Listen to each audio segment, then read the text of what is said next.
Bem, boa noite a vocês que estão acompanhando agora aqui o dia de hoje no meu canal. Estreia, assim, especialíssima. Eu estou aqui me sentindo super honrada com a presença do senhor Sepúlveda, né? José Carlos Sepúlveda da Fonseca aqui conosco. Gostaria de agradecer, antes de qualquer coisa, ele ter aceitado esse convite para abrir aqui esse momento de entrevistas no meu canal no YouTube e no Facebook.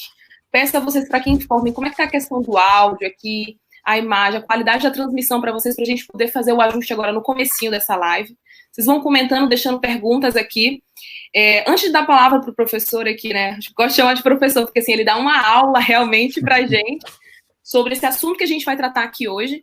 Eu queria só passar, por favor, um currículo do senhor para o pessoal, né, ter uma ideia mínima, né, que assim, a gente vai falar extensamente, mas um mini currículo para vocês conhecerem um pouco do trabalho do senhor Sepúlveda aqui com a gente. José Carlos Sepúlveda da Fonseca, ele é português, residente no Brasil desde 1978, né, brasileiríssimo, né, com apenas uns ares portugueses, digamos assim. É discípulo do eminente líder católico Plínio Corrêa de Oliveira, de quem ele recebeu sua formação espiritual e intelectual, e com a qual colaborou proximamente em diversos trabalhos, sobretudo no seu último livro, Nobreza e Elite Tradicionais Análogas, nas alocuções de Pio XII ao patriciado e à nobreza romana. Ainda sobre sua liderança, militou ativamente na Sociedade Brasileira de Defesa da Tradição, Família e Propriedade, a TFP, é sócio do Instituto Plínio Corrêa de Oliveira, é assessor do príncipe Dom Bertrand de Orleans e Bragança e colabora com as revistas Catolicismo e Terça Livre.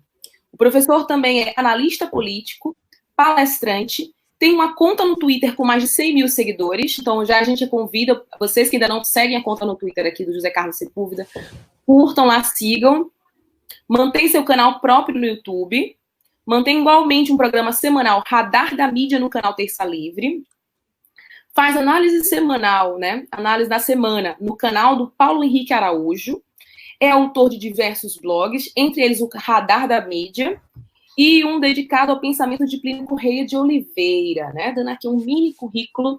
Por favor, professor Sepúlveda, né? Não é assim, Sepúlveda, professor Sepúlveda. Gostaria que vocês participem ativamente conosco, deixem as perguntas, deixem o comentário de vocês. E o assunto e o tema de hoje é nada mais nada menos do que conservadorismo e a importância da identidade brasileira. Com a palavra, professor Sepúlveda, por favor, agora. Renata, boa noite. Obrigado pelo convite para estar aqui no seu canal, conversar com uma pessoa que é do Indireita Pará, não é? Uma terra que eu já tive várias vezes, no Pará já tive várias vezes, tenho amigos no Pará e admiro muito o Pará, inclusive a culinária do Pará, tão especial e tão única no Brasil, mas muitos outros costumes e tudo do Pará. Tive já a oportunidade de estar no Círio, Nazaré, o que para mim foi uma coisa muito especial, porque infelizmente não é, apesar de ser uma grande festa, não é muito comentada em outros lugares do Brasil, e às vezes é comentado também de uma maneira um pouco quase folclórica, e não participar de tudo, ficar uma semana aí, porque na realidade é mais do que uma festa, é uma época, né?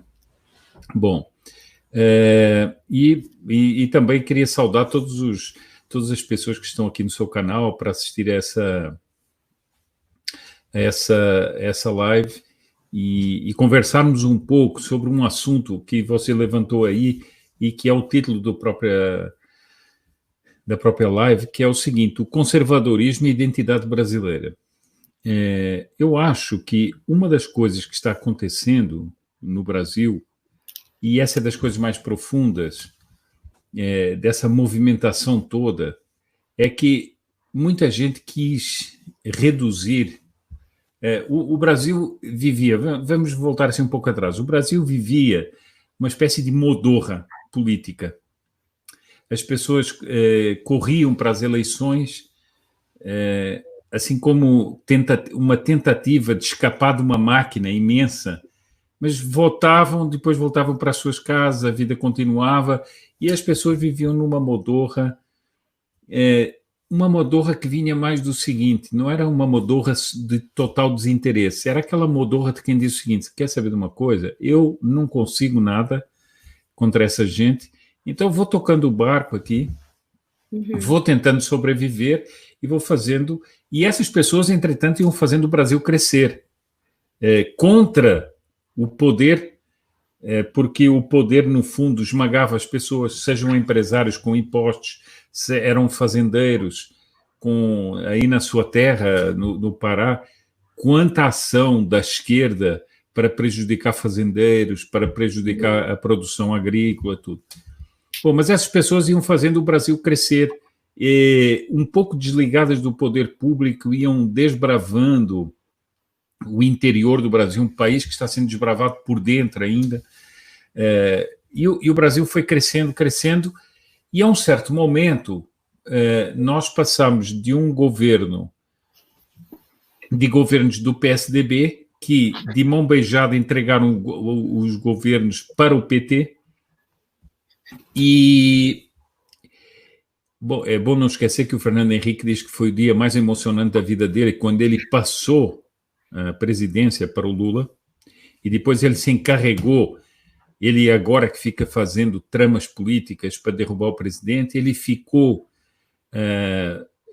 foi o homem que salvou o Lula no Mensalão, com pretextos vários. Bom, o que é que aconteceu? O Brasil passou anos e começaram os grandes escândalos até que o brasileiro despertou, foi despertando por ver o seguinte: bom, o Brasil está sendo encaminhado para alguma coisa que eu não quero. Só que as máquinas da propaganda disseram o seguinte: os brasileiros foram à rua para combater a corrupção. Eu sempre contestei isso, porque isso não era uma realidade. Não quer dizer que eles não foram à rua contra a corrupção. Foram. Mas era uma corrupção que eles percebiam que era ideológica.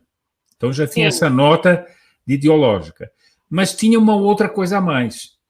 Eles foram em resgate de um Brasil que lhe estava sendo roubado. E isso muita gente da mídia, por exemplo, quis abafar. Ora, as pessoas foram... A primeira prova está no seguinte: por que é que as pessoas se vestiram de verde e amarelo? A gente começa a questão da identidade brasileira, né? Exatamente. Ou seja, por que é que eles se vestiram de verde e amarelo, as pessoas que foram às ruas aos milhões? Eu vi um artigo, nunca mais me esqueço, eu não tenho aqui à mão, mas eu vi um artigo de um analista econômico. Portanto, não era nem uma pessoa voltada propriamente para a sociologia ou... Não, e ele disse o seguinte: a maior, não só vitória propriamente, mas a maior, uma das coisas mais simbólicas que aconteceu no Brasil, na época que começaram as manifestações, foi que as pessoas que foram às ruas assumiram as cores do Brasil, verde e amarelo, e o governo ficou com a cor vermelha, que era a cor do PT. E o governo devia ser o titular do verde e amarelo, mas não foi, porque as pessoas foram à rua por uma identidade. Você pode até entender isso melhor, porque você serviu a Marinha, né? E você sabe o que é, digamos, o lado emocionante de servir o país, o lado empolgante de uma pessoa servir o país. Bom, o que é que acontecia nessas manifestações? As pessoas se vestiram de verde e amarelo, ou seja, elas foram em nome do Brasil. Tanto é que depois, na campanha eleitoral, muita gente adotou aquele slogan: meu partido é o Brasil. Não é partido tal, nem partido tal, meu partido é o Brasil. E o príncipe Dom Bertrand gosta muito de lembrar isso aí. As pessoas, havia um slogan que era proclamado de vez em quando: eu quero o meu Brasil de volta. Ou roubar o nosso Brasil. Ora, isso é uma coisa muito mais profunda do que só a luta contra a corrupção. Entende? Isso é ir atrás de uma identidade. É ir atrás de uma busca de um país que está sendo roubado. Está sendo roubado pelos políticos, está sendo roubado, não é só roubado de dinheiro, está sendo roubado enquanto nação, pelos políticos, pela mídia, pelos organismos intelectuais, digamos assim, as universidades, tudo isso, pelo aqueles que deviam inspirar uma intelectualidade sem, que só inspiravam uma intelectualidade completamente marxista, deturpada, da luta de classes. Eles queriam resgatar um país da concórdia, porque você vê que só se alimenta, a esquerda só alimentou conflitos raciais, conflitos de proprietários, conflitos, enfim, múltiplos conflitos. E eles queriam resgatar algo que o Brasil tem, que é uma lição para o mundo, que é o querer bem uns aos outros. De uma maneira... do brasileiro, não é isso, professor? Sim, muito, muito. Digamos assim, esse entendimento que nós já encontramos ali na descrição de Pero Vaz de Caminha, quando chegam os portugueses aqui, é esse entendimento que marcou a história do Brasil. Não quer dizer que não houve dissensões ou que não houve brigas, etc., mas a tônica do Brasil foi essa. Bom, então, as pessoas, quando foram às ruas, elas não foram apenas por uma questão política, elas foram à busca de uma identidade, ou no resgate de uma identidade. Resgate, né? Eu gosto muito do senhor utilizando essa expressão resgate, porque a gente entra exatamente... Quando a gente volta para a questão da identidade brasileira, né, é o meu questionamento principal aqui nessa nossa live. O brasileiro, professor, eu quero que o senhor explique melhor isso aí, ele é conservador, não é isso? Porque essa história do avermelhar, né, de substituir a religião dos cristãos, o brasileiro ele é 80% pelo menos cristão mesmo, né, ele segue uma religiosidade em grande maioria, inclusive, evangélica e católica no Brasil. Os partidos de esquerda no Brasil, essa questão de avermelhar, ela, de alguma maneira, tentou substituir aspectos que trazem unidade ao povo brasileiro, né, como a religião, a família, e de alguma maneira, mesmo sem entender de onde vinha, começou esse retorno a essa identidade, seria isso? O brasileiro, ele, de fato, é conservador? Olha, eu acho que é exatamente isso. O brasileiro vai atrás dessa identidade. Eu, por exemplo, não falei disso, mas, por exemplo, uma das coisas que mais escandalizou as pessoas foi essa tentativa da implantação, por exemplo, da ideologia de género, que é completamente contrária, não é apenas uma questão marxista, mas ela é completamente contrária aos princípios cristãos, que a maior parte da população compartilha. Bom, então, eu vou dizer por que o brasileiro foi atrás dessa identidade e por que essa identidade é conservadora. Eu sei que há muitas, digamos, nós podemos falar do conservadorismo de muitas maneiras. Podemos falar do conservadorismo político, podemos falar porque ele o houve aqui no Brasil, inclusive, no tempo até do Império, havia um partido conservador, havia grupos conservadores, pensadores conservadores, tudo. Mas nós podemos falar muito mais amplamente de um conservadorismo das mentalidades. Aquele autor conservador Russell Kirk, ele diz isso, ele diz o seguinte: antes de tudo, o conservadorismo não tem uma espécie de Mein Kampf ou um Capital de Marx, não tem. Ele tem princípios gerais que podem compilar o que é a mentalidade. O mais importante é a mentalidade conservadora. Bom, e o que é essa mentalidade conservadora no brasileiro? Você disse muito bem, antes de tudo é a matriz cristã. Há alguns que contestam quando se fala disso, mas ele mesmo diz isso. Qual é o primeiro princípio conservador? O primeiro é aceitar que existe uma ordem natural que deve ser respeitada, ou seja, portanto, a ordem que o Criador nos deu, de respeitar a natureza, e segundo, é que haja uma ordem moral. E essa ordem moral, ele diz, existe uma ordem moral duradoura, ou seja, nós não... aqueles que aceitam uma ordem moral duradoura, como os cristãos, eles aceitam que há uma ordem moral que se prolonga pelos séculos, e não uma pseudo-moral que vai mudando a cada dia, né? E nós vemos que exatamente aqueles que fazem a revolução, como fez o PT e o PSDB, eles não têm essa moral. Eles não apenas roubam, eles têm uma antimoral que eles querem impor aos outros. É na destruição da família, é na destruição da propriedade, é na destruição das tradições, etc. Então, eles têm uma antimoral. Então, ele dá aqui como primeira característica isso. Depois ele dá uma segunda característica que é o seguinte: o conservador adere ao costume, à convenção e à continuidade. Ora, nós tivemos um presidente que dizia nunca antes neste país. E dizia que a esquerda ia refundar o país. Mas como refundar? O país já tinha 5 séculos. Refundar quer dizer o quê? Refundar, quando você fala de refundar, é criar novos fundamentos. Ora, os fundamentos já existiam. Portanto, refundar era trocar o país que era por um outro novo, que nós sabemos o que é. As Venezuelas e Cubas da vida, né? Sim.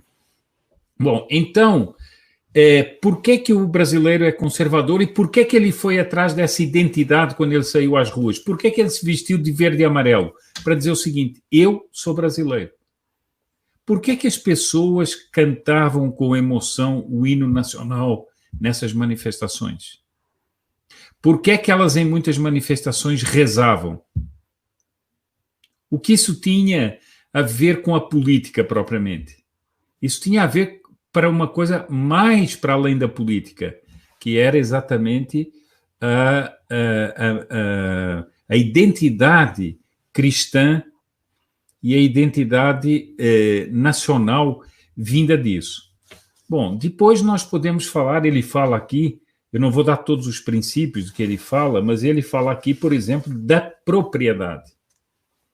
Ora, uma das metas desses governos foi ir retirando a propriedade. Sim. Foi cada vez mais dificultar a propriedade. Cada vez mais liquidar com a propriedade. E, sobretudo, com a propriedade dos pequenos e médios empresários. E também liquidar com a grande fonte da riqueza do Brasil, que é o campo. Não é? O campo é a grande fonte da riqueza do Brasil. Então, destruir o campo, convulsionar o campo, tudo isso foi meta dessa esquerda no poder. E as pessoas iam todas atrás dessa identidade. Aliás, outro dia, um artigo muito interessante que eu li, daquele Kanitz, ele faz uma análise que diz o seguinte: o Brasil está passando por uma grande convulsão política porque o centro do poder que dominou até agora o país, que foram os bancos, que foram os políticos, foram não sei quantos, está se deslocando para o interior do Brasil. Porque a grande força conservadora veio do interior do Brasil. E por isso é importante a gente voltar para o centro, na verdade, para o interior, né, professor? Eu vejo, exatamente. Inclusive, a Carvalho falar muito sobre isso, sobre a gente aproveitar esse momento de agora, que está todo esse rebuliço político, digamos assim, que é a parte mais superficial do problema, a gente começar a reestruturar os interiores, que é um trabalho que exatamente a esquerda tentou desequilibrar daí para cá, né, com essa questão dos movimentos sem terra, por exemplo, né, eles começaram tentando desestruturar os pequenos produtores, como o senhor acabou de falar, e foram seguindo com todo o seu projeto, né, um trabalho assim de ideologia mesmo comunista. E aí viria uma das minhas perguntas principais. Você está concluindo aí seu raciocínio, daqui a pouco eu começo as perguntas. Tá certo. Então, eu vou lhe dizer aqui...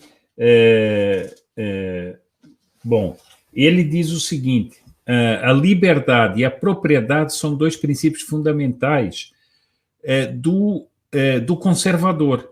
Ora, o brasileiro é um povo que tem iniciativa, é um povo que tem um dinamismo para criar coisas, se virar nas coisas, nas crises e tudo. O que é que o Estado faz? Ele tolhe isso tudo e vai impondo leis de cima e vai pondo legislações que vão engessando o país. Então, essa liberdade se perde. E a propriedade, que eu já falei aí. Depois, o seguinte, ele diz o seguinte, que o conservador é essencialmente contrário ao coletivismo. Ora, eles querem exatamente impor um coletivismo. Inclusive um coletivismo que poucas pessoas prestam atenção, mas é um coletivismo do pensamento. E por que é que há esse reboliço todo contra os conservadores no Brasil? Porque esse modo de sentir não é tanto nem o pensamento, esse modo de sentir, esse modo de manifestar uma mentalidade está no sentido oposto desse coletivismo que a esquerda fez do pensamento único. E eles ficaram assustados, não é porque há pensador só, eles ficaram assustados porque as pessoas estão conseguindo, por exemplo, você faz o seu ativismo, mas o que os preocupa é que esse esforço tem repercussão. E as pessoas aderem a isso porque elas se sentem identificadas. Eu acho muito engraçada essa expressão, a tia do Zap. Por que ela é engraçada? Porque o seguinte, é a pessoa que, para o mundo oficial, não é nada. Ela não é nada, mas ela é. Ela é a verdadeira brasileira, ou o verdadeiro brasileiro. E eles são infinitos. Então, isso é a verdadeira força e a verdadeira identidade conservadora do Brasil. Eu vou ver se tem aqui mais algo. Aproveitar e perguntar ao senhor algo relacionado a isso. Porque quando a gente vê... existe aquela clássica frase, né? Não existe minoria... desculpe se eu estou falando errado, mas não existe minoria menor que o indivíduo. O indivíduo é a menor minoria que existe, digamos assim, né? Que é uma frase bem conservadora, digamos assim, né? Que a esquerda ela tenta justamente dividir, né, toda a sociedade para criar aquele conflito maior e trabalha, como você falou, assim, com os coletivos. Não dá aquela sensação para a gente de como se fosse assim, um bando de adolescentes de uma sociedade imatura em que ela precisa sempre de suporte de um em cima do outro para se sentir fortalecida, né?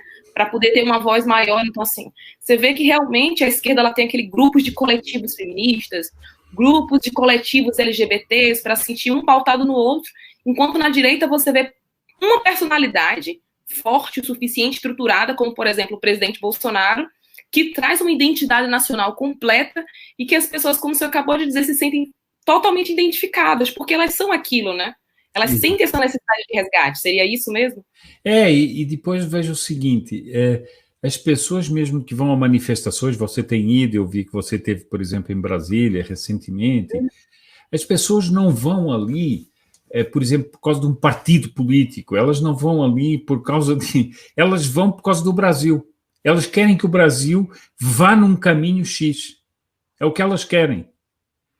E elas identificam que o presidente seria o representante desse Brasil. Eu vi até um comentário de uma pessoa que posso dizer, um intelectual português que escreveu, não era favorável ao Bolsonaro nem nada, ele disse o seguinte, mas o que é preciso entender é que nós julgávamos há séculos que ditávamos aquilo que as pessoas queriam. E as pessoas não querem saber mais de nós. Não querem saber de escritor, de jornalista, de não querem saber de nós. Eles querem uma outra coisa. Então, ele até dizia o seguinte, Trump e Bolsonaro não foram homens que levaram atrás de si pessoas. Foi o contrário. Eles foram frutos de um movimento. Ou seja, as pessoas é que os fizeram surgir. E eu achei essa observação muito, muito interessante. E o que você vê ali na praça, por exemplo, quando há manifestação em Brasília, quando há tudo isso, você vê as pessoas comuns, o brasileiro comum. Eu achei muito interessante porque eu gosto muito do interior e gosto muito de analisar as coisas do interior, do campo e tal. Eu achei muito interessante uma cavalgada que eu vi chegando a Brasília para a manifestação, muita gente vinha de Minas e de Goiás. Eu disse assim, puxa, mas isso aqui é um Brasil que não existe nas televisões, que não existe nos jornais, que não existe em nenhum lugar, mas ele existe na realidade. Ele é a realidade, né? Ele é a realidade. Então, isso é a grande transformação que está ocorrendo no Brasil, entende? O Dr. Plínio, de quem eu sou discípulo, como você leu aí, ele usava uma metáfora em vários livros e artigos. Ele dizia o seguinte: nós temos um Brasil de superfície, que é uma pequena lâmina na superfície, que é feita de jornalistas, de políticos, de banqueiros, de empresários, da gente da moda, disso, aquilo, daquilo, professores universitários. Isso. Mas depois existe um Brasil profundo, muito amplo, que não liga para essa gente e que tem a sua vida voltada para a sua família, voltada para... Ele sonha com um Brasil grande, ele sonha com um Brasil, ele sabe que o Brasil... Eu gosto muito de dizer sempre essa frase, né? Deus é brasileiro. Isso é uma espécie de sentimento de que o Brasil é abençoado e ele se volta para isso. E de repente não, mas no decorrer destes anos todos, esse Brasil vem vindo à tona e vem despertando e dizer o seguinte: olha, nós somos o Brasil e nós não queremos esse Brasil para onde estão nos levando. E isso está dando esse choque tremendo que está acontecendo. E a maneira desse Brasil de superfície poder tentar calar isso aí é perseguir aqueles que dão voz a esse Brasil. Então eles tentam perseguir. O pessoal está fazendo alguns comentários aqui, algumas perguntas, e eu só queria reforçar para vocês não têm ideia, né? Eu acho que muita gente não tem ideia da importância da gente começar aqui. Por isso, eu acho que o meu interesse do meu primeiro convidado ser o professor José Carlos Sepúlveda, porque esse assunto é um assunto, para mim, ponto zero, para a gente tratar sobre qualquer outra coisa. Primeiro, a gente identificar quem a gente é como brasileiro. Por isso, eu peço para que vocês compartilhem essa live para o máximo de pessoas que vocês puderem, porque o objetivo principal é a gente informar. Ou seja, aquelas pessoas que se dizem de direita, que são apoiadoras do presidente Bolsonaro, mas vivem num conflito interno porque elas não sabem quem elas realmente são. O objetivo aqui é que a gente receber essa super aula, um conteúdo assim riquíssimo para a gente entender realmente o que é direito, o que é ser conservador, quais são as bases fundantes do conservadorismo e o que ele realmente representa. Ele representa quem a gente é como povo brasileiro. Né? Essas histórias de esquerda, direita, PT, partidos a partir de direita, a partir de esquerda. O senhor mesmo começou justamente falando sobre isso, falando a questão, né, a felicidade que o Fernando Henrique Cardoso ficou em transferir o poder para o Lula, ou seja, a gente vai para aquela questão inicial de partidos, né? Não, o PSDB é de direita, a gente ouviu anos essa história no Brasil, né? Digamos assim, contada pela mídia, né? Enquanto as pessoas realmente que precisam, que estão um pouco se lixando para a política, elas querem realmente trabalhar, ter uma vida digna, né? Ter uma vida de respeito simples, não fazem ideia de que a gente vive esse conflito ali que pouco importa para a vida delas prática, digamos assim. As pessoas precisam hoje de uma certa praticidade que estão vendo de maneira surpreendente no governo Bolsonaro, por exemplo, está fazendo, né? Por exemplo, essa questão da transposição do São Francisco foi, assim, um assunto que, infelizmente, foi pouco falado na mídia, mas para o Nordeste, porque, assim, eu posso até falar aqui do estado do Pará. O estado do Pará não passa tanta dificuldade. A gente tem água doce, você plantou açaí ali, tem manga, cai do pé, a pessoa não passa fome. Sertão é completamente diferente. Não tem água, não tem nada. Então, realmente, as pessoas morrem de fome. Então, aqui, uma questão como essa da transposição do São Francisco traz uma promessa, né, de décadas que está sendo solucionada em menos de 1 ano e meio de governo. Então, quanto dinheiro não se jorra nesse país, né? Saindo um pouco do assunto específico nosso aqui, e como isso está suprindo a necessidade, ou seja, eles estão um pouco se lixando se é o Bolsonaro, se é a B ou C, eles querem lá que seja matada a sede do povo, né, a fome do povo, e essa que é o povo que está representando realmente o Bolsonaro, que vivia nessa confusão, que vive nessa confusão, digamos, ideológica, né? Eu apoio o PT porque ele me promete, mas na verdade são pessoas que não representam aquilo que eles realmente são, como povo, como nação, não é isso? Eu diria o seguinte: você falou, disse muito bem, referiu muito bem, por exemplo, a transposição das Águas de São Francisco. A transposição das Águas de São Francisco é uma coisa até simbólica para o país. É uma coisa, já foi pensada pelo imperador Dom Pedro II, ele tinha pensado nisso. Tal. Bom, você vê que isso, pelos governos de esquerda, foi aproveitado para roubar dinheiro de uma maneira brutal. A obra não ficou pronta, eles multiplicaram o orçamento daquilo não sei quantas vezes e roubaram. Bom, o que é que, na realidade, o que é que eles fazem? Eu acho que aí é que nós temos que entender uma coisa. Eles fazem falsas promessas para o povo e, nas costas do povo, vão trabalhando para destruir o Brasil e destruir a identidade dos brasileiros. Ora, quando essas pessoas veem, por exemplo, uma transposição das Águas de São Francisco se concretizar, o que é que eles veem? Diz o seguinte: esse Brasil que eu amo e esse sertão que eu amo vai ser mudado, vai crescer, vai dar frutos. Eu por exemplo, eu vi pessoas do Nordeste, porque eu tenho muita ligação assim, ao Nordeste, gosto muito do Nordeste. Eu vi pessoas do Ceará que, ao ver as águas começarem a correr, começaram a chorar. Ele diz assim, as pessoas diziam o seguinte: olha, é que quem não é daqui não entende porque que a gente se emociona, porque nós passamos essa necessidade. O sertão não tem água, e agora ver essa água chegar abundante, jorrando, e isso não tem a ver apenas... Por isso é que eu acho que às vezes as pessoas não entendem muito bem certas coisas. Elas acham que isso é apenas uma obra. Não, não é uma obra. Isso é algo que mexe no profundo sentimento do brasileiro. Um nordestino que vive no sertão ali e que vive sem água, que passa as dificuldades, de repente ver aquela água que vem de um rio que é do seu Brasil e entra ali ao jogo, isso é uma emoção que tem a ver com o Brasil, que tem a ver com a identidade do Brasil. Por que você... Eu, por exemplo, na última vez que estive no Ceará, estava com uns amigos comentando coisas dos vaqueiros. É super interessante o que eles dizem, o que eles fazem, o que eles escrevem, o que eles cantam, as narrativas populares naquelas poesias de cordel sobre a vida do vaqueiro. Bom, isso é tudo uma riqueza. Isso é tudo uma riqueza. Não é? E isso não existe para o mundo oficial. Você sabe que isso não existe para o mundo oficial. Só existe para destruir. Ou só existe para ir lá manipular e ganhar um voto. Mas é só para enganar.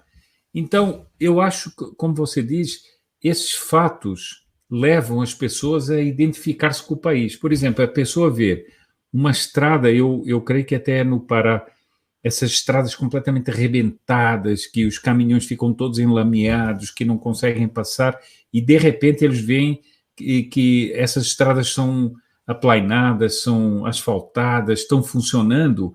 Isso dá um certo orgulho. Não é só o lado prático. Porque eu agora já posso passar com o meu carro, caminhão. Não, dá um certo orgulho. E uma das maneiras de você destruir um país é destruí-lo psicologicamente. O que é que nós temos na Venezuela? Você acha que é possível ser tão inepto que pegar um país como a Venezuela, riquíssimo, e levá-lo à miséria? Você acha que isso é inépcia? Não é, isso é de propósito. Para quebrar a psicologia de um povo, para eles não terem mais orgulho do seu país, para eles não encontrarem mais felicidade no seu país. Então, esse lado material também tem importância nisso. Uhum. Eu estava vendo alguns comentários recentemente também sobre... A gente continua falando eu acho muito importante a gente fazer esse paralelo entre a parte das construções das obras, né? Que são a parte, assim, digamos que política mais visível, né? As estradas prontas, a transposição do Rio São Francisco sendo feita, o apoio, o recurso financeiro nesse tempo de pandemia, enfim, dessa guerra biológica, midiática, né? E os comentários mais recentes que eu vejo é um conflito exatamente entre esse trabalho sendo realizado e o enfraquecimento ideológico, né, dentro do governo Bolsonaro, por exemplo. Quando eu falo governo Bolsonaro, eu falo a estrutura política e ativista que está sendo trabalhada para que a gente consiga tirar do poder, digamos assim, uma influência muito mais forte de ideologias, como o comunismo, por exemplo, do poder, né? E aí, eu cito muito o Olavo, porque é quem eu mais acompanho, assim, assisto as aulas, sou aluna também, e ele fala muito sobre isso. Não adianta o presidente Bolsonaro hoje construir várias obras, porque a obra não tem ideologia. Vão ser trabalhos que vão ficar aí, se a esquerda voltar ao poder, eles vão se apossar disso e vão destruir da mesma maneira. É preciso realmente que a gente consiga fazer um fortalecimento ideológico e expor a identidade do povo brasileiro, mostrando que eles são realmente conservadores. Por isso a minha preocupação com o senhor aqui é também da gente reforçar essa compreensão do povo sobre o que é conservadorismo. Aí eu queria, inclusive, fazer algumas perguntas simples, são perguntas básicas, né? Para o pessoal poder entender um pouco mais simples. Então, questionamentos, por exemplo, o rapaz aqui, a Direita True News, que perguntou aqui, ele perguntou: o conservadorismo pode ser de direita ou de esquerda? Então, antes dessa pergunta, vem a questão, né? Eu vejo muita gente perguntando assim: não, a gente tem que destruir a esquerda, ou tem que só existir a direita, ou tem que só existir a esquerda. É importante a gente, eu gostaria que você explicasse, né, já estou enrolando tudo aqui, essa diferenciação da necessidade da existência dos dois polos, né, direita e esquerda, que são diferentes de posições ideológicas como socialismo, comunismo, e se realmente pode existir, né, pessoas de esquerda que sejam conservadoras. Olha, eu vou ser sincero o seguinte, eu até é interessante você tratar desse tema, porque eu estou para fazer um vídeo sobre conceitos de direita e de esquerda. Primeiro, é um tema um pouco complexo, tem um tema histórico, etc. Mas, na realidade, a esquerda se define por uma série de princípios. E esses princípios são essencialmente contrários ao conservadorismo. Porque a esquerda parte de princípios que são o seguinte: primeiro, a sociedade, é o primeiro princípio que eles partem, a sociedade tem que ser igualitária. Ora, isso é contra a ordem natural.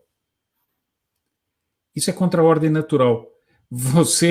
A alegria que você tem de conviver com pessoas que são os seus conhecidos, familiares, amigos, qual é que é? É que as pessoas são diferentes de você. Há pessoas mais inteligentes, há pessoas menos inteligentes, há pessoas mais trabalhadoras, há pessoas menos trabalhadoras, há pessoas mais artistas, há outros não sei o quê, há outros que sabem trabalhar no campo, há outros que... Enfim, a alegria da sociedade é ver essa diversificação. Ora, a esquerda é essencialmente a favor de uma igualdade linear. Então, depois, a partir disso, ela tem uma série de princípios que se definem como princípios que vão contra a própria ordem natural. Por isso, a esquerda, indevidamente se usa assim, se usava na União Soviética, os comunistas conservadores. Quer dizer, isso era uma deturpação, porque era o conservadorismo, mas não era o conservadorismo que nós estamos falando. Eram aqueles que queriam manter a rigidez do regime diante de uma evolução, etc.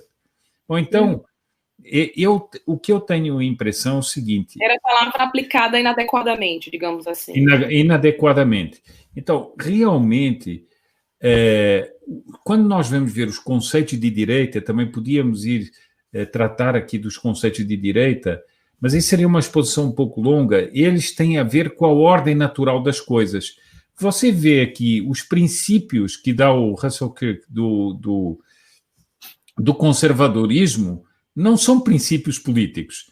Tem a ver com a ordem natural. Tem a ver com uma ordem natural, uma ordem moral, que digamos, duradoura. Depois ele fala da continuidade, da convenção, do costume. Isso são tudo princípios. Ora, a esquerda, ela pensa o mundo na ruptura. A esquerda, ela pensa o mundo na ruptura. É preciso romper com o passado sempre e criar algo de novo que é uma utopia. Ora, nós não. Nós pensamos sempre no costume. Por que é que você tem tão enraizado ainda no Brasil profundo, nesse Brasil profundo, uma série de coisas que fazem do Brasil conservador? São costumes que vieram, são hábitos de respeito, por exemplo, entre pais e filhos, hábitos de relacionamentos, de tudo isso, de maneira de... Eu acho que há muita gente que não compreende, uma das coisas que não compreende, eu tenho um grande amigo aí no Pará, e nós falamos muito disso, porque ele é casado com uma pessoa de um outro país, e ela não entende muito bem isso. Mas, por exemplo, eu já vi até reportagens em que você vê famílias simples, mas felizes. Por quê? Porque não é a meta delas a riqueza. Não quer dizer que elas não queiram ficar melhor, mas elas têm outros valores. Sim. E têm outras alegrias. Então, isso tudo faz a diferença. Então, eu acho o seguinte, que no sentido estrito da palavra, não pode haver um conservadorismo de esquerda, não pode. Entende? Porque é uma concepção diferente de mundo, enquanto que o conservadorismo é algo que tem a ver com os valores que digamos, o campo da direita foi assumindo historicamente. Uhum. É uma coisa histórica. Mas, enfim, isso levaria a uma explicação maior. Eu pretendo até fazer um vídeo no meu canal sobre isso, sobre os valores da direita e os valores da esquerda, de uma maneira acessível, para nós conversar, porque eu vejo que há muita confusão, acaba-se fazendo muita confusão sobre isso. É importantíssimo você fazer isso. Eu já irei compartilhar no meu canal também os links do seu YouTube para todo mundo, porque o que a gente tenta justamente, constantemente, né, informar as pessoas, principalmente agora que está chegando esse período de campanha eleitoral, que fica aquela loucura, tem que apoiar candidato X, Y, Z, e a gente tenta informar para as pessoas, olha, a gente não tem candidatos, pelo menos aqui no Pará, que tem uma representatividade ideológica de direita, né, e as pessoas têm dificuldade de entender isso. Então a gente assume um compromisso, inclusive, anterior às candidaturas. A gente sabe que, por exemplo, eu recebi alguns convites, você precisa vir candidato, e etc e tal. E eu costumo dizer que se eu me candidatasse e viesse a um cargo político, eu teria que me dedicar 100% àquilo. E no momento vale muito mais eu me informar, eu me instruir e ajudar outras pessoas a entenderem realmente o conceito de conservadorismo, os aspectos ideológicos, para que quando elas se candidatem a gente saiba realmente em quem votar, do que agora assumir uma responsabilidade política que eu sei que seria muito difícil de administrar as duas questões, né? E a gente tem uma questão mais profunda para tratar agora, que é de informar, que é de esclarecer, que é de ajudar na formação do que realmente é a candidatura. Então, realmente, o pessoal fica extremamente afobado, e é exatamente para isso que um momento como esse agora está servindo. Outra confusão, professor, que eu vejo muito, é consideração do conservadorismo como ideologia, fazendo oposição ao comunismo. Eu queria que o senhor esclarecesse só um pouco mais sobre isso. Porque as pessoas, eu vejo que uma das suas maiores dificuldades quando se colocam conservadoras são dois aspectos. A primeira é viver aquele puritanismo perfeito, não tem que ser santo, não posso fazer nada de errado, tanto é que a esquerda acaba atacando muito os conservadores nesse aspecto, né? Mas você não fuma, você bebe, você faz isso, aquilo, outro, e desconstruir um pouco esse aspecto que eles acabam taxando, né, marcando os conservadores, e que o senhor esclarecesse se o conservadorismo ele faz oposição ao socialismo, ao comunismo, ou não tem nada a ver, para as pessoas poderem entender melhor isso aí. Olha, acontece o seguinte, vamos ver se eu consigo destrinchar essa pergunta assim, bem destrinchada. Ele não é uma ideologia como a esquerda. O próprio Russell Kirk diz isso aqui. Não é uma ideologia, não, é uma mentalidade. Mas essa mentalidade se opõe à utopia da esquerda, porque a utopia da esquerda é antinatural. Agora, veja uma coisa, eu vou lhe dizer agora aqui uma coisa que não é bem o que você disse, mas eu vou tentar explicá-la de uma maneira assim, simples.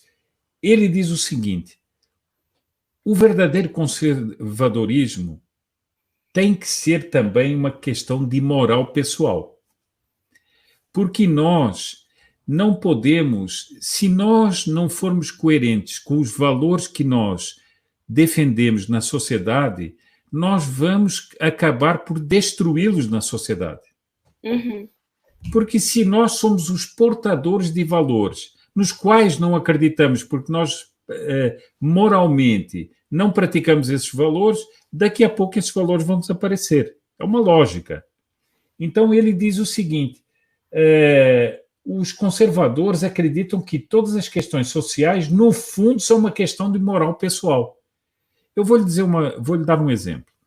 Eu encontrei há uns dias um grupo de jovens conservadores que eu não conhecia, eles me conheciam, mas eu não os conhecia, e conversámos longamente, foi muito animado.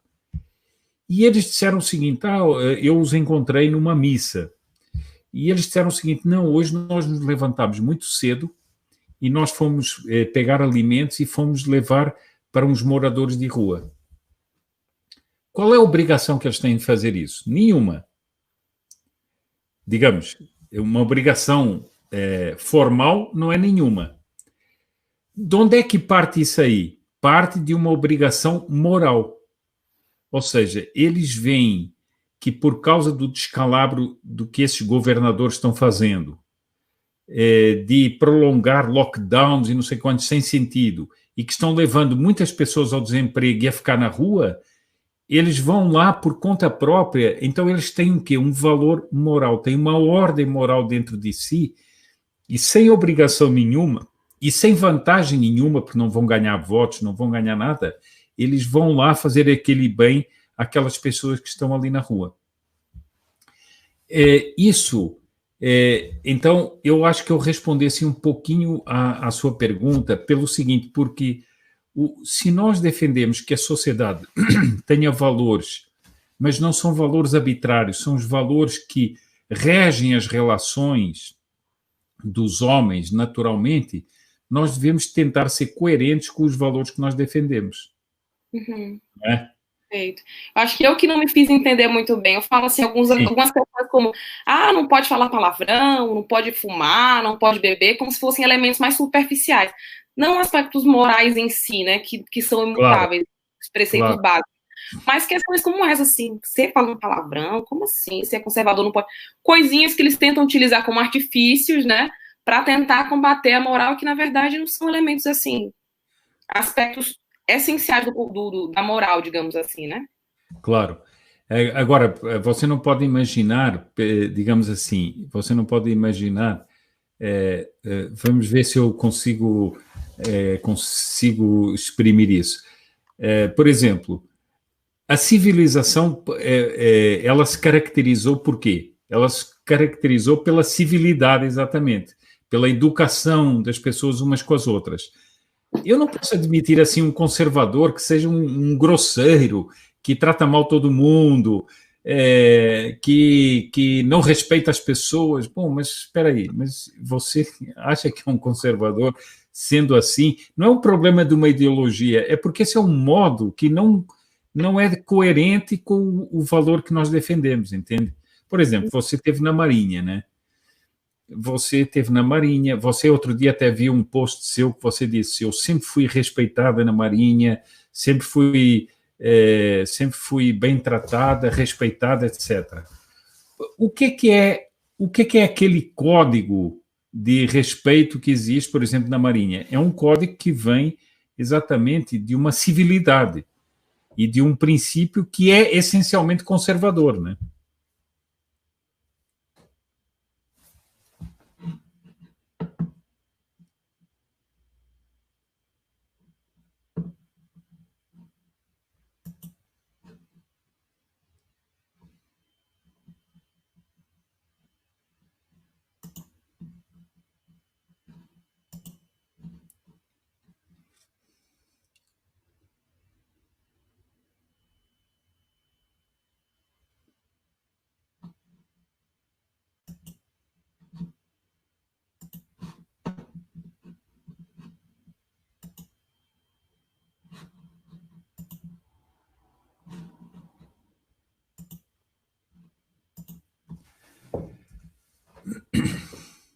Eu acho que eu tô aqui online, não sei se a Renata está, não sei se ela caiu. Voltou aqui. Voltou? Voltou, eu fiquei Ah, preocupada, se meu certo. Deus caiu de vez. Não, é que eu não sabia se eu estava no ar ou se eu não estava no ar, por isso é que eu não Pronto. continuei a falar. Isso não deu problema. Eu preocupadíssima com a internet aqui. Perdi um pedaço dos seus comentários aqui, mas voltou, graças a Deus. Pronto, Pronto. eu só estava dizendo o seguinte, estava dando o seu exemplo. Você Acho que eu parei na hora que você estava falando do post que eu fiz. do posto que você disse da Marinha, que você sempre foi bem tratada, respeitada, etc. O que é esse código que existe, por exemplo? É um código que é civilizado, é um código que é conservador nesse sentido, né? Imagina se você fosse maltratada, se fosse desrespeitada, etc. Isso não seria coerente com os próprios valores que a Marinha prega, né? Sim. Então, tem que haver uma coerência nessas coisas, entende? Eu acho muito interessante pelo seguinte, muita gente fala destes 10 princípios do Russell Kirk, mas acho que muitas vezes não os leram com atenção. E ele dá muita importância a costumes, a convenções, a instituições, etc. Ele explica muito isso enquanto valores pessoais, enquanto valores da sociedade, entende? Que não são uma ideologia, são os hábitos que foram construídos pelas civilizações, inclusive a correção de hábitos que não sejam bons, porque às vezes também se prolongam pela história hábitos que não são bons, não é? A própria princesa Isabel está aí para mostrar como ela, com um gabinete conservador, como era dirigido pelo conselheiro João Alfredo Correia de Oliveira, acabou com a escravidão, que era um costume, um hábito, etc., que não era bom e que ela veio corrigir. Então, são oposições, digamos assim.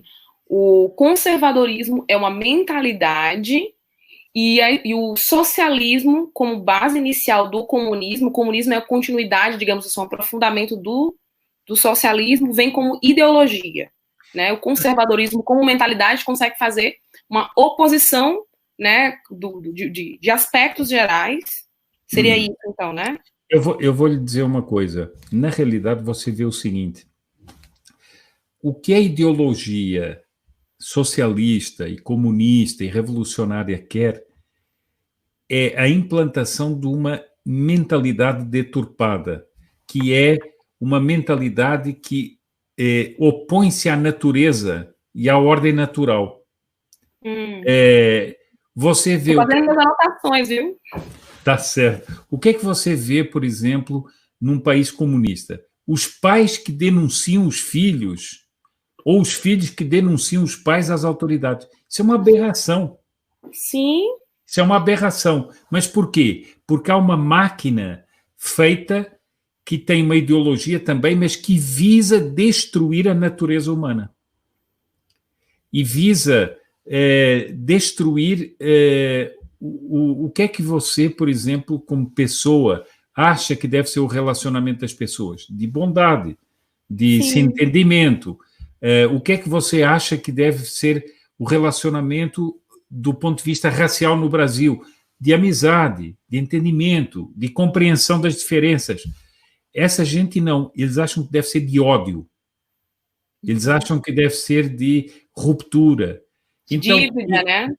De dívida, de uma espécie de conflito contínuo em que as sociedades sangram o tempo todo. São Tomás falava muito disso. O que é que o governante deve procurar? A justiça e a paz. Mas é a paz na ordem.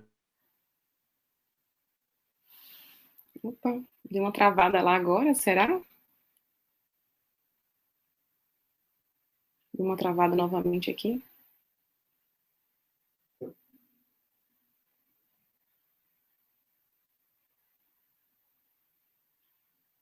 Olá, será que tá? Como é que tá aqui a internet?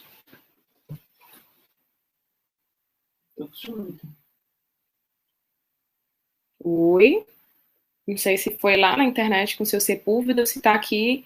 Peço para que vocês comentem aqui, só me informem como é que tá a internet aqui para vocês, o acesso, se está tudo ok ou se deu uma queda realmente geral. Acho que o dele que travou, né? Isso. O dele que deve ter travado lá. Mas eu vou esperar ele voltar. Como vocês estão acompanhando aqui, vocês estão conseguindo comentar, né? Dá uma checada aí para mim também, se tá ok lá, que a gente aguarda ele voltar aqui. Vocês estão vendo como esse assunto é extremamente importante. Eu peço para que vocês que estão acompanhando essa live aqui, inclusive, vocês estão aprendendo, vocês que não tinham alguma questão, tirem as dúvidas de vocês, deixem perguntas que vocês tenham, que as pessoas podem fazer para vocês, relacionadas a essa questão de base inicial realmente do conservadorismo. De base, de que vocês estão realmente acompanhando, para que vocês possam informar, inclusive, para outras pessoas, né? O seu Sepúlveda aqui congelou, né? Deixa eu tirar a imagem dele aqui, deixa eu ver se ele volta, tá? Vocês estão acompanhando aqui, então, todo o aspecto histórico, por que o brasileiro, ele realmente é conservador, o brasileiro, ele é conservador, completamente diferente dessa camada superficial que traz essa imagem de mídia, de políticos, né, de embate constante, de enfrentamentos, de confrontamentos. E o senhor José Carlos Sepúlveda está aqui fazendo assim, essa explanação. Caiu aqui o link dele, eu vou esperar ele voltar. Né? Vocês viram que ele estava explanando, assim, tirando muitas dúvidas, vocês conseguiram entender que o conservadorismo, ele realmente não é uma ideologia. O conservadorismo, ele é uma mentalidade, né? Ele acabou de falar aqui que o socialismo, o comunismo, que a gente vê como ideologias de uma maneira geral, eles são principalmente uma visão de mentalidade deturpada. Deixa eu ver se eu consigo pedir para que ele entre novamente aqui conosco. Caso contrário, a gente faz o encerramento por causa da internet. Mandei mensagem aqui para ele, vou esperar ele retornar. Se vocês quiserem fazer alguma pergunta, fazer um comentário. Como é que tá o áudio aqui para vocês, a imagem para vocês? Tá tudo tranquilo? Espero que vocês estejam gostando. Peço para vocês compartilharem essa live para o máximo de pessoas possíveis, que o nosso objetivo principal aqui é a gente poder esclarecer as pessoas sobre os aspectos básicos. Porque se a gente realmente é de direita, a gente apoia o presidente Bolsonaro, se diz conservador, a gente tem que saber exatamente quem a gente é. Só a partir do pressuposto de encontrarmos e entendermos a nossa identidade como brasileiro, como nação brasileira, entender as nossas questões relacionadas à propriedade, à vida, por isso esse apoio irrestrito à vida, independente desde a concepção, os movimentos pró-vida, que fazem grande diferença pelo Brasil inteiro, defendendo a vida, sendo contra o aborto. Por isso o conservador, ele tem um pacote, sim. E uma das coisas mais importantes, que é a pergunta que eu ia fazer exatamente a ele agora, que é a gente esclarecer que quando a esquerda vem com algum tipo de discurso, né? Olha, acho que ele está voltando aqui, de oposição. Opa, acho que ele voltou, vamos lá. Deixa a imagem dele aparecer aqui para mim. Opa, pronto. Essa imagem tinha cancelado, mas voltou. Estava aqui enrolando o pessoal aqui, fazendo um resumo que a gente conversou, esperando se eu voltar para cá. E exatamente entrar numa questão, só quer finalizar o seu comentário? Olha, eu vou lhe dar só um último princípio que eu acho importante, que é o seguinte. Sim. Qual é a essência da ideia de sociedade e de relacionamento que tem o conservador? Ele sabe que os homens são limitados e que eles não são perfeitos pela sua própria natureza. Têm imperfeições, têm deficiências, têm tudo mais. Então, o que é que diferencia essencialmente isso o conservador da esquerda? A esquerda propõe sempre a construção de um homem novo a partir do Estado. É um planejamento para você que você não pediu para ninguém. Uhum. O conservador, como é que ele se vai aperfeiçoando? Nas famílias, na sociedade, nos grupos que se vão constituindo, ele vai se aperfeiçoando ao longo dos tempos. Por exemplo, uma pessoa que tem dotes artísticos, o pai vai colocá-lo numa escola para ele ser um pintor. Isso é o natural. A esquerda não. A esquerda vem e diz assim: nós queremos romper com tudo que está no passado e vamos construir um homem novo. Você não está vendo o que é que eles estão dizendo agora? Precisamos de uma nova normalidade. Mas quem é que pediu uma nova normalidade? Quem é que pediu para quem?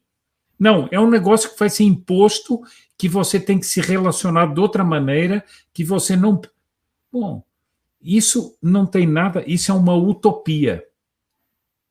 Uma utopia em que há uma imposição do Estado de uma ideologia, e essa ideologia é transformada também numa moral.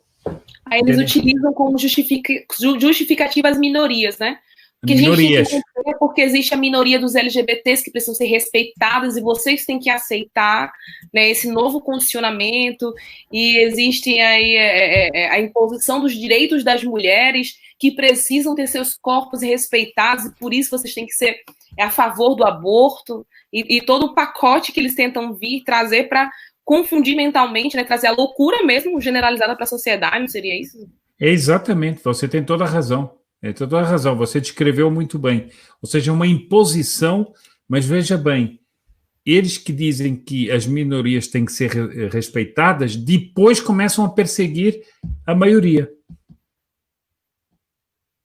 E você... Tem uma pergunta aqui, professor. Desculpa, pode concluir que depois eu falo. E começam a perseguir e começam a qualificar a sua opinião como discurso de ódio. Uhum. Tudo que você disser é discurso de ódio. Uhum. O Matheus Lima, ele fez uma pergunta aqui, ó. Qual é a diferença entre conservador e um tradicionalista?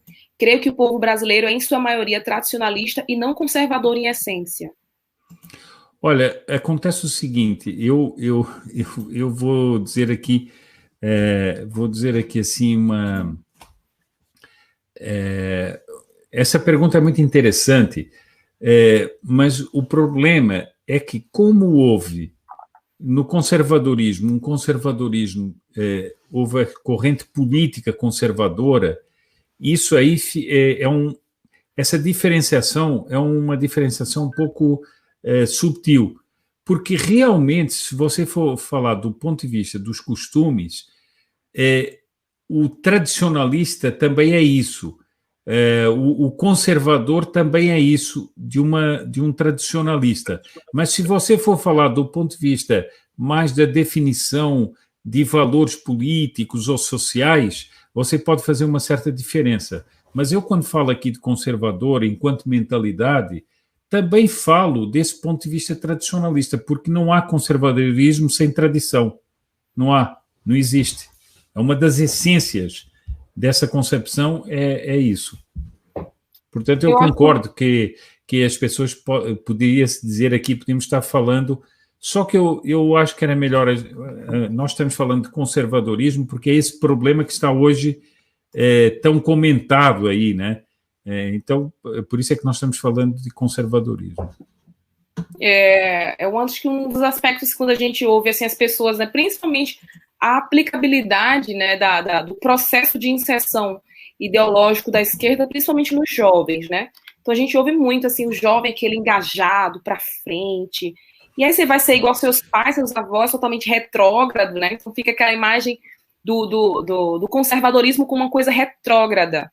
E uma das coisas, por exemplo, os aspectos que eu sempre tento explicar é que o conservadorismo não é aquela pessoa que pensa, que abraça o passado na sua maneira integral, em sua parte positiva e negativa. Mas, digamos assim, de uma maneira bem simples, a gente conserva o que é bom, né, aquilo que é seguro, que traz uma essência, aquilo que traz identidade a você, e você descarta aquilo que realmente não é bom, que não é saudável. Seria mais ou menos assim mesmo? Olha uma coisa, nada na vida é imutável, nada. Nós mesmos, por exemplo, a Renata que se levantou ontem não é a mesma Renata que se levantou hoje, acordou de manhã. Por quê? Porque já, até fisicamente, você já teve pequenas transformações. Então, tudo que é um processo vital é dinâmico. Não há uma coisa estanque. Você vê isso na natureza, você vê até no mar, não é? Que não para. Ele está sempre em movimento. Há uma dinâmica em todas as coisas que são vivas. Ou, quando não são vivas, na natureza mesmo há uma dinâmica. Bom, o que é... Eu acho que muitas vezes faz um equívoco muito grande dizer o seguinte, eu vou ficar com o passado ou com o presente. Não. Nós estamos... é como um rio. Um rio que caminha para o mar. Já falámos do Rio São Francisco, não vamos falar do Rio São Francisco. O rio que caminha para o mar. Você, quando está no ponto X do rio, está numa água que já passou lá atrás e que está agora passando aqui. Há uma continuidade nessa água. Mas a água foi se purificando no caminho. Ela foi batendo nas pedras, ela foi se oxigenando. Então é um processo que é dinâmico e que renova as próprias faculdades do rio e tal. E, ao mesmo tempo, à medida que ele vai passando, ele vai recebendo nutrientes da terra, enfim, muitas coisas. Tem a vida de peixe, né? Os peixes de água doce que são tão bons, dão vida ao rio e tal. O que é que nós temos que manter? São, sobretudo, os princípios que regem essa realidade. O que é fato é que esses princípios têm que ser mantidos. Ora, o que acontece muitas vezes é que as transformações materiais se voltam contra esses princípios do passado. E isso é que nós não podemos aceitar. Que o progresso seja uma melhora, podemos aceitar. Agora, que o progresso faça com que nós abandonemos os princípios do passado.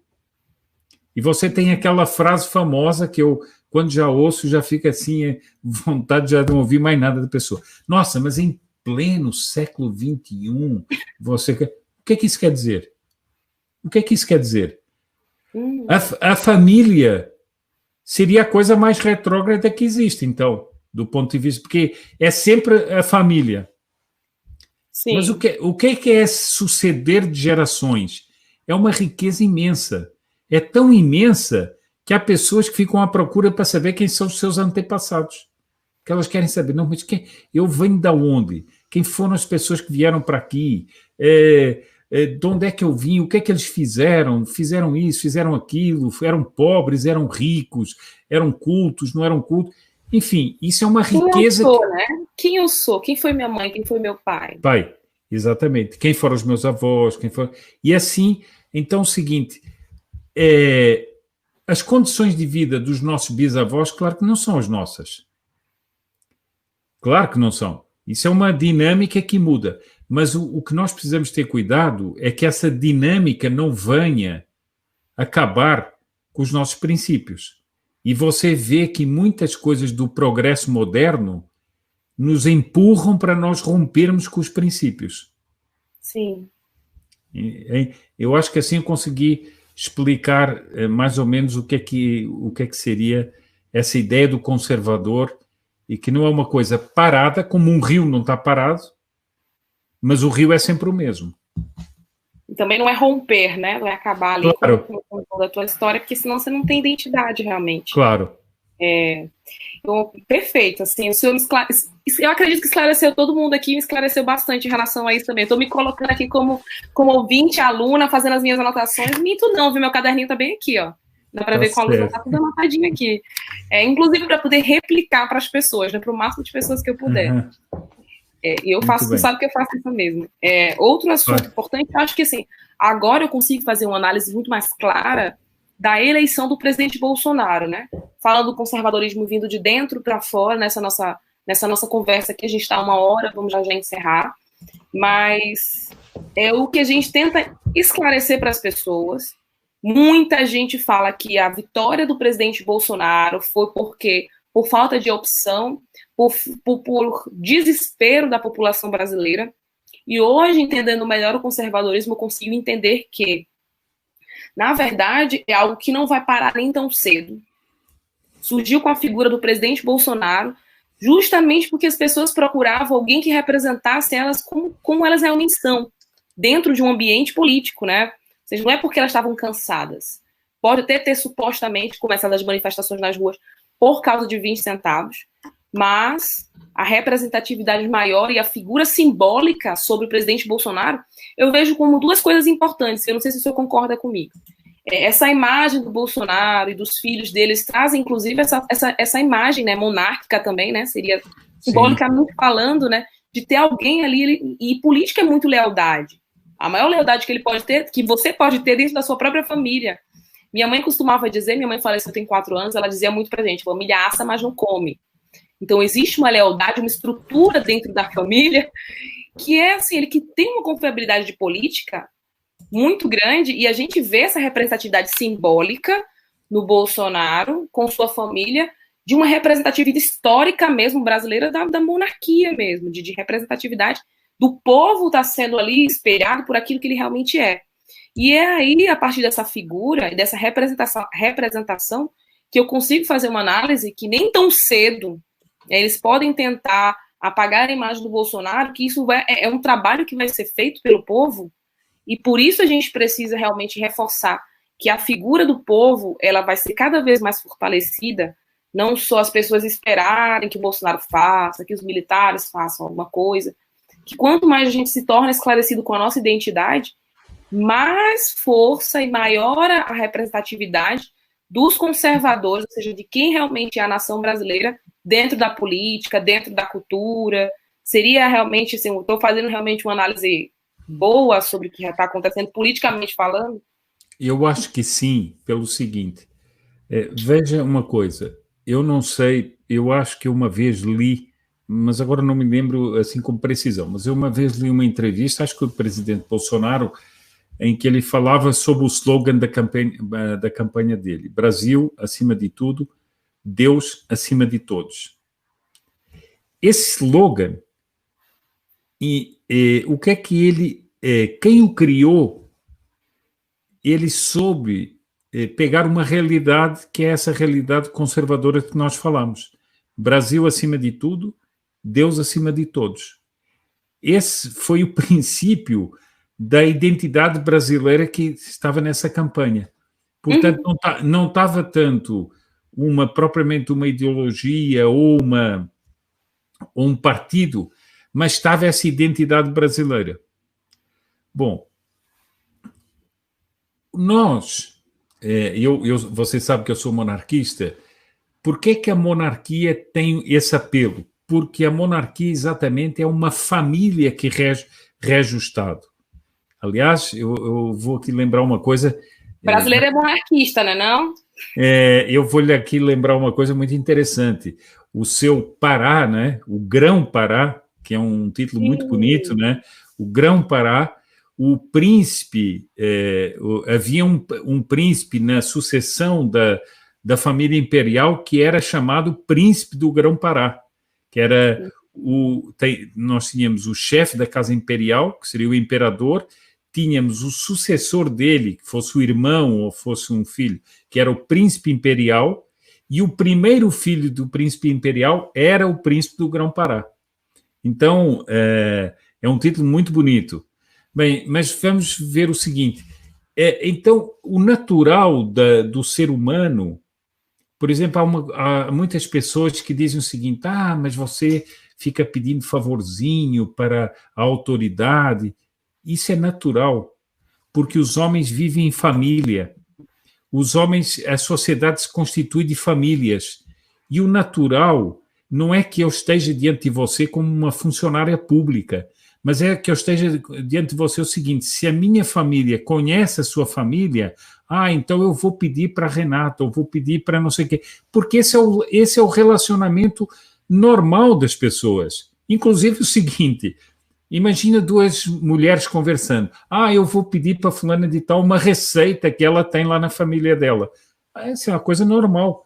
Bom, esse é o relacionamento dos homens. Esse é o relacionamento das sociedades. Você não se relaciona com pessoas que são funcionários públicos. Então, há uma certa naturalidade em que a pessoa olhe para o presidente com uma ideia de monarca. Entende? Há esse natural. E o que as pessoas viram não foi tanto o político, mas foi o representante do país. E eles votaram mais naquele homem que eles achavam que representava o país que eles queriam. E isso foi a grande mudança nessa eleição. Por isso é que eu acho, você falou atrás de candidatos, etc., por isso é que eu acho que uma das grandes conquistas para o Brasil seria conseguir haver candidaturas avulsas. O sonho. Um sonho, exatamente. Em que as pessoas tivessem a liberdade de se manifestar e manifestar suas ideias e, portanto, comprometerem-se mais com os eleitores do que ficarem escudados numa estrutura partidária e depois vão para o Congresso ou vão para qualquer lugar e não ligam mais para os eleitores, como nós estamos vendo, não é? Por exemplo, o Congresso aprovando um projeto de lei que vai favorecer o aborto quando a população é contra o aborto. Então, as armas também, né? As armas também. Então, eu concordo com a sua análise.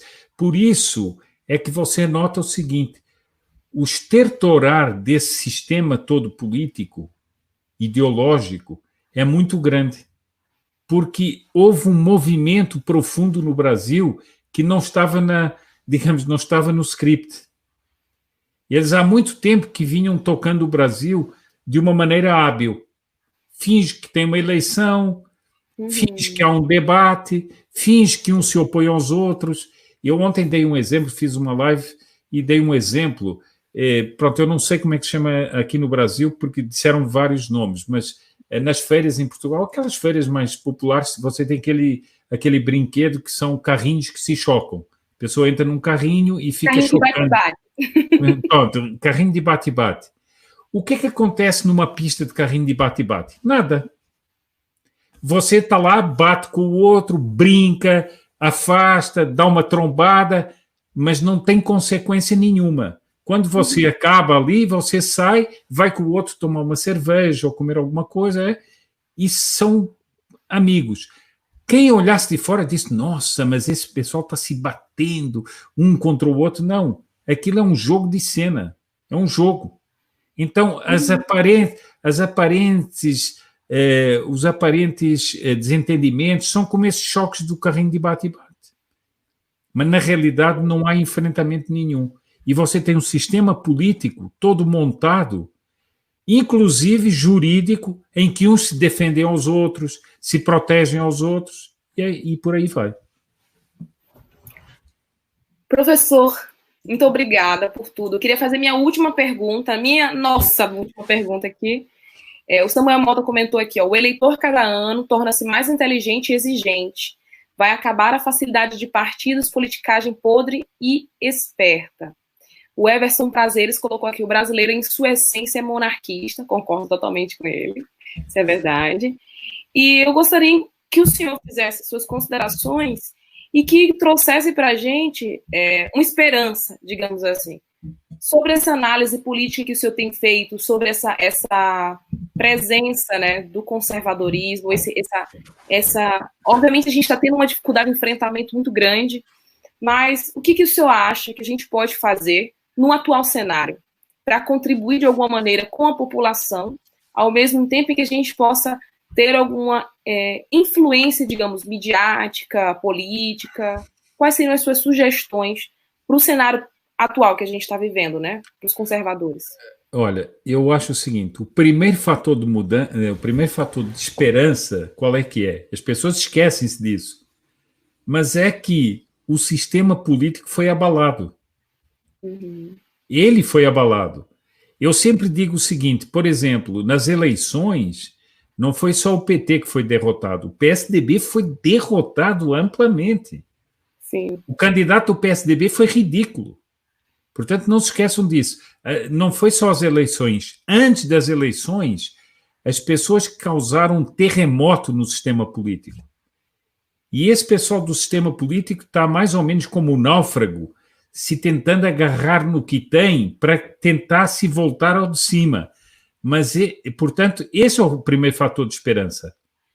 Quer ver uma coisa? Talvez, há anos atrás, fosse impensável ficar fazendo uma live como essa aqui. Não é? Bom, então esse é o primeiro fator de esperança. Porque as pessoas... aquelas conversas num porão escondidas, com um grupinho... Exatamente. Então é o seguinte, as pessoas dizem, mas o que é que dá para fazer? Mas olhe para o que é que você já fez. As pessoas já fizeram muito. Bom, depois, a segunda coisa é que nós temos que diferenciar digamos assim, os estratos das pessoas. Temos que, primeiro, ajudar a esclarecer, porque há muita gente que ainda hoje vai despertando. Puxa, eu não prestava atenção nas coisas, agora eu estou me interessando, quero ver, quero ler. E isso começa como? Começa com pequenos grupos que estudem também. Estudem. Estudem, inclusive, o seguinte, para nós conhecermos as origens de tudo o que nós estamos passando. O que é que nós estamos passando? Essa história política não começou agora. Eu também, uma das coisas que eu vou fazer no meu canal é um estudo específico sobre a Constituição de 88 e o livro que o Dr. Plínio escreveu em 88, alertando que o Brasil ia chegar ao estado que está com aquela Constituição. E chegamos. Portanto, nós estamos sofrendo uma consequência. O STF está assim por causa da Constituição de 88. Uhum. Então, temos que estudar, temos que nos aprofundar. Depois, o seguinte, nós precisamos mostrar e ser ativos, ir para as ruas, mostrar, esclarecer, fazer pequenas reuniões, esclarecer as pessoas, falar com as pessoas, e as redes sociais, evidentemente. Um canal, por exemplo, como o seu, você está fazendo um canal, você faz muitas coisas no Instagram. Isso tudo ajuda, porque as pessoas não podem estar o tempo todo prestando atenção em tudo, mas se vem alguém e lhe chama atenção para isso, para aquilo, faz um raciocínio rápido, isso ajuda a alimentar as pessoas e a fazer... Não se esqueça que a grande novidade em matéria de propaganda política nessa eleição foi que ela foi feita pelos anônimos. Uhum. Foram os anônimos que fizeram essa eleição. Isso é uma novidade. Bom, então, esse é outro fator. E depois, outra coisa, eu acho que é muito importante, você é do Endireita Pará. Existe o Endireita Minas, existe o Endireita isso, aqui. Existe Endireita Fortaleza, mandar um abraço para o Adriano, para a Gesseli, também para a Manu, lá do Endireita Fortaleza, fazem um trabalho lindíssimo lá. Sim, sim, eu até tive contato com eles, também lá do Endireita Fortaleza. Pronto, há endireitas em vários lugares. Isso é fundamental. O Brasil é muito grande e é bom ir se fortalecendo localmente e não pensar só em coisas a nível nacional, mas ir se fortalecendo localmente, conhecer as realidades locais e, como você dizia, ir para o interior também. Fazer essas coisas no interior, fazer núcleos no interior dos estados, isso... porque isso é uma realidade que pode ser mudada em profundidade.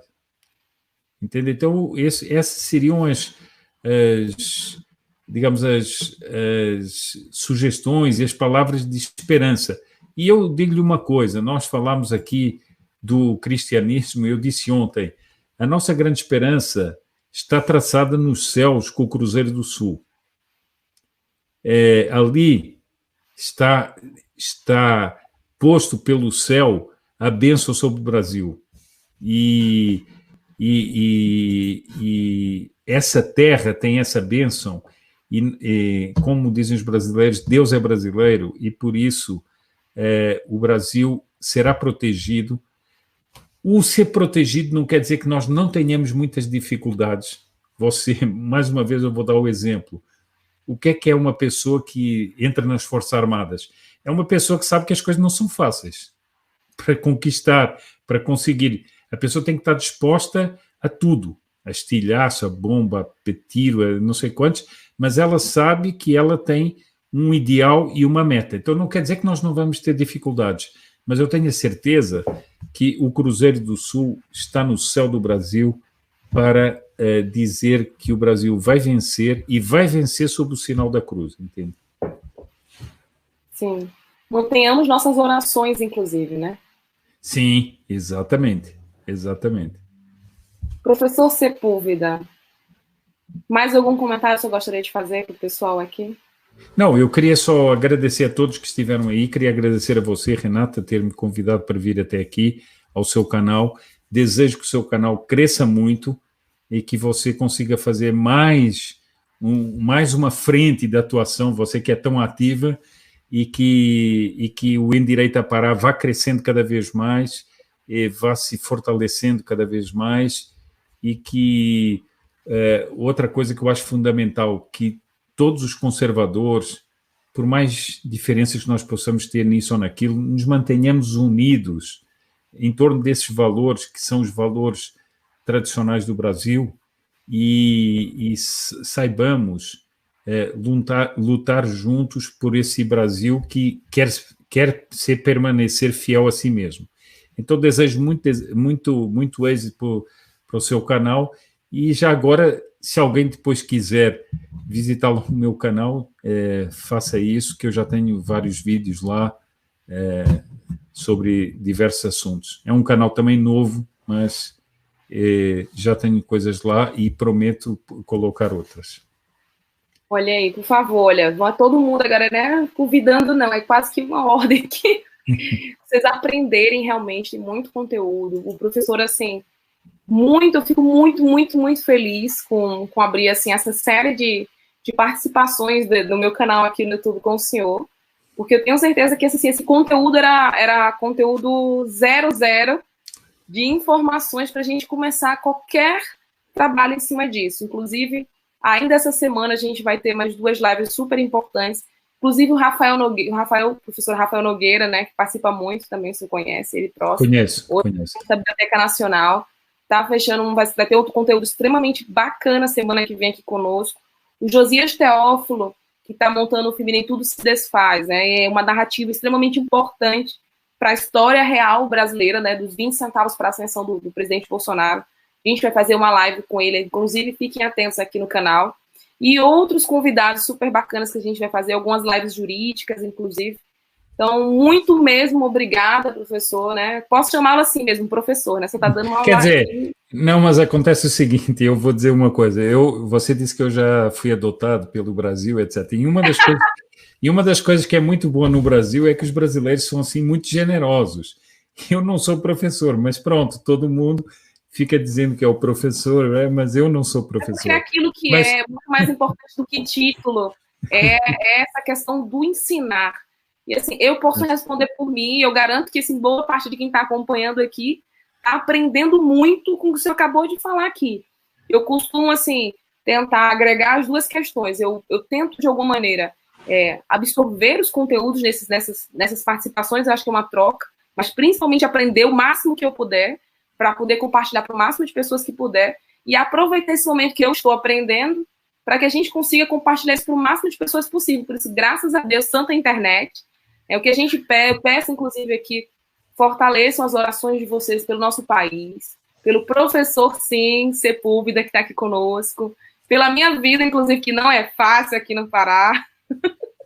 Isso mesmo. Muito obrigada a todos vocês, muito obrigada, Sepúlveda, que está aqui conosco. Deus abençoe o seu trabalho, sua vida. Né? Muito obrigada a vocês também que participaram aqui no canal conosco. Muito obrigada. Até a próxima. Fiquem com Deus. Tchau, tchau. Encerrar aqui.